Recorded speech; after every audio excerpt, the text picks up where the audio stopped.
Okay, Arnold, we get it. We get it, bro. You don't have to keep experimenting, man. Um, I guess we could just start off with a lot of positivity first, because I think there is a lot of positives to take away from this match. It's not all negative. Of course, we are champions, had a dance party at the end and all of that stuff. But there are some things that worry me a lot about this second team. And I think it's pretty clear and it's pretty obvious for most people to see that it's not that good. Right. And we were having a conversation in the Discord. If you haven't joined the Discord, join the Discord. I'll put a link down below, but we are having a conversation in the Discord about this second team and where it kind of stands amongst second teams in the top eight. And I have a thought that most of the top eight teams have a good 15 to 18 solid players that they can interchange in and out. I don't know if that's the case for us. And I think that's the reasoning behind why Arne hasn't been really been playing a lot of these guys. Hasn't been playing Chiesa, hasn't been playing, Harvey Elliott, hasn't been playing a lot of these guys that we really want them to get minutes and Gerald Quansah and things like that. And I think there needs to be a revamp of one, our youth system, and two, our depth. But I think first we want to talk about the positives, of course. The first 45 minutes was actually really, really good. And I loved the way that Arne Slot set up this team. And I think it's a massive hint as to what it's going to look like when Jeremy Frimpong, when Milos Kerkez comes into this team, because I think one deal is done, as we know, and then the Milos Kerkez deal is moving very quickly. But expect fluid and dynamic football under Arne Slot, where the wing backs are flying up the wings. I mean, the way that first Elliott goal was set up by Connor Bradley was a thing of beauty, and it gives you a whole ton of confidence that we will rotate in fullbacks in and out of the game on a game by game basis, depending on who we have and who we're playing against. That Frimpong and Bradley will take turns on that right hand side, and that Kerkez and Robertson, who I think still has a place on this side, will take turns on that left hand side, depending on who we play against. And it's going to be a big rotation. It's going to be a massive kind of shift in how we typically do things on the wing, where we've been inverting a lot lately with Trent. But I think that also leaves a lot of space to where we need a deep lying midfielder, right? And we'll talk about that in a second. But you could see that Ryan was dropping in between those two center backs, as Simicas and Bradley almost lined up as like as another winger next to Gakpo and Salah, and that should be terrifying for the rest of the league, especially when you have wing backs or fullbacks that are as lightning, as tireless, and as skillful as Kerkez and Frimpong are, and aggressive out of possession and electric in possession. That should excite you. That should excite you if you're a Liverpool fan. I'll start that off before I go into some of the critiques that I have about the second team. The prospect of that, the way that we lined up in that first, 45, 50 minutes, it has to get you excited. It has to get you excited. But I don't know if Ryan is the best choice as that sit in to when we are in possession, where we convert to a 3-4-3 or 3-3-4 or whatever it might end up looking like in the long term.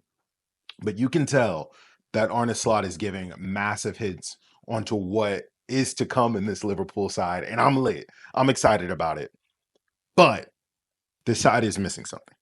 The side is missing something. One, Frimpong and Kerkez, who are loading, so that's a good thing. I think a ball winning DM with passing range would do this system absolute wonders. You could see the way that Arne Slot lined it up. It's similar to how he played at Feyenoord, which he used Gear Chirita, who plays at Leipzig now. He would come in from the right back position and actually slot in between the two center backs, and they would form almost like a back three. And then his wingers would then bomb down. Who is Minte, who actually plays for Brighton now and was an absolute menace against Simicas today, would just run wild. And then the other guy on the other side would run wild, right? And then you would have a really solid eight in there, which he had in Quentin Timber. And next to Quentin Timber, he would have almost like a 6-8 kind of hybrid in Matt's Viper, right? That worked in that mid, which could be Ryan Gravenberg, right? And then who the Quentin Timber role is, of course, Alexis McAllister. I think now what he really wants is something creative there, right? And that can unpick deep line or low blocks and things like that when we have a ton of possession, which we didn't have today. But I think he will look for something like that in the market, or a creative 10 or 9 to help with some of the creativity that's kind of going with Trent. Who that creative 10 or 9 may be, I'll let you guys guess in the comments. But I do think there's no need to panic.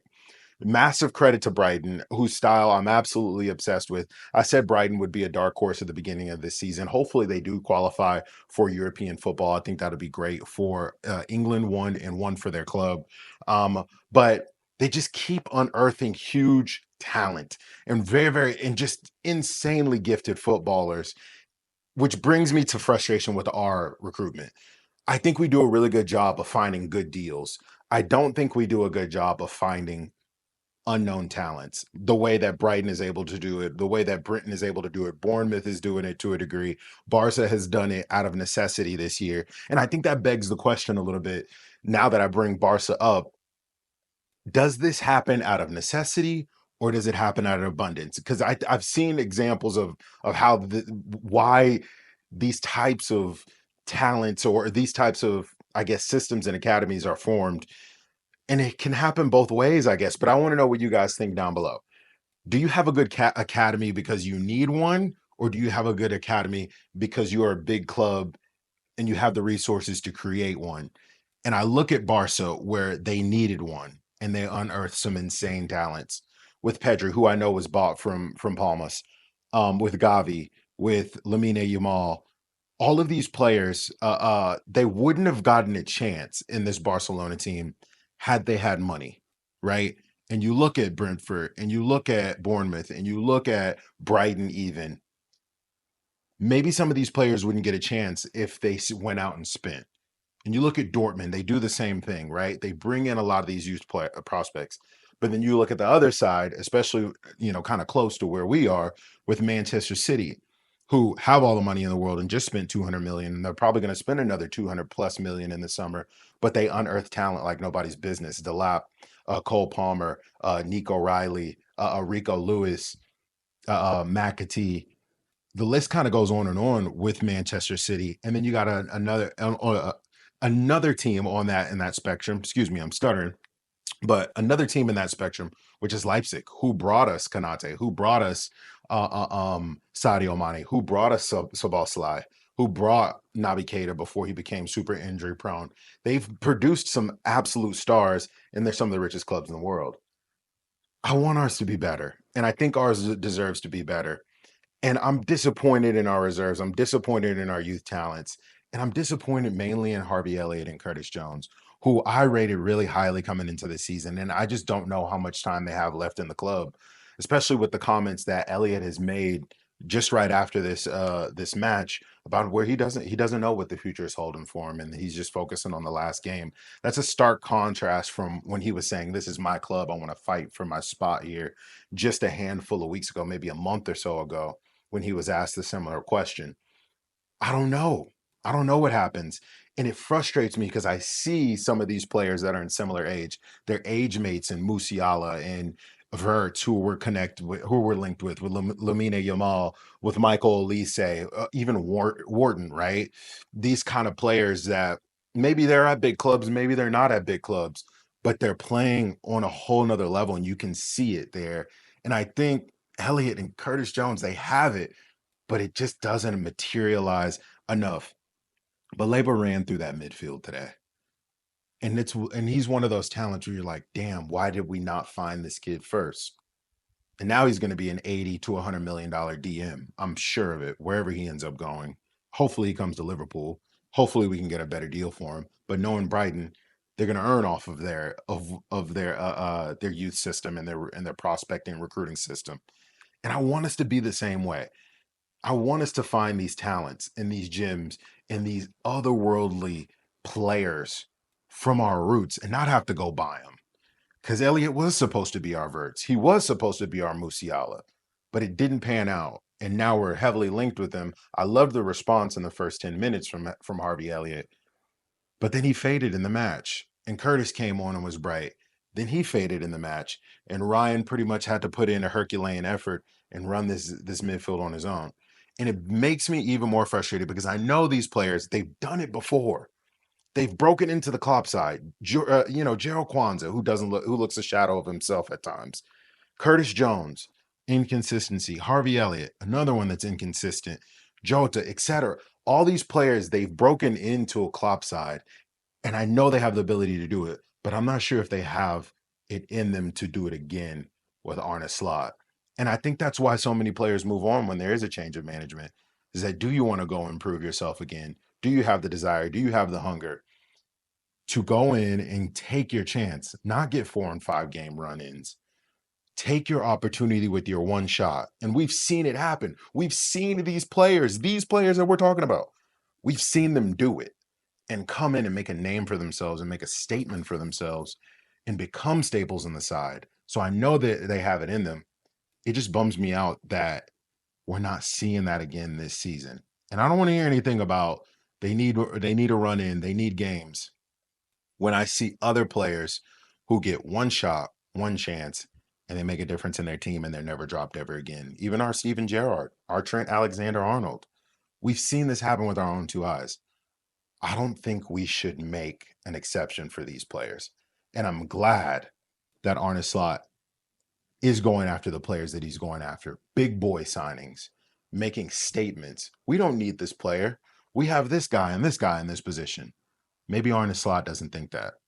Maybe Arne Slot is saying, he's good, but I want better. I want the best in that position.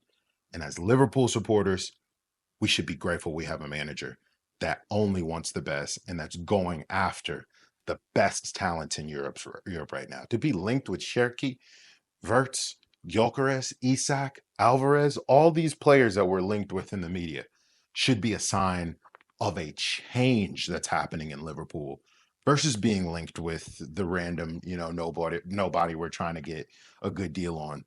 Let's go get good deals on great players, right? Let's go get good deals on great players. I think that should be the motive. And I think that's what Hughes is trying to do. So I'm excited for the summer. This stuff actually gets me going. It gets me excited. And knowing that there's an opportunity for our team to get better. Good game all around from a neutral perspective. It actually was really entertaining. But I think there's a lot we learned.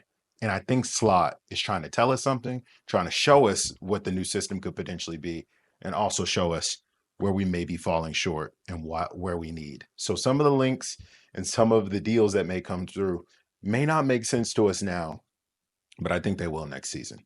But let me know what you guys think down below. Leave a comment for me. Subscribe to the channel if you feel so inclined and you feel like this is good content. We'd love to have you back. Thank you guys so much for the 7,000 subs. We finally hit it. On to the next. I appreciate every single one of you guys that has decided to subscribe and continue to come back. You guys are making a huge boyhood dream of mine come true, to be able to build a community like this, talking about the team that I so love and adore. And I've done so for nearly 18 years now. So I appreciate you guys. I'll see you guys on the next one. Peace. Boom.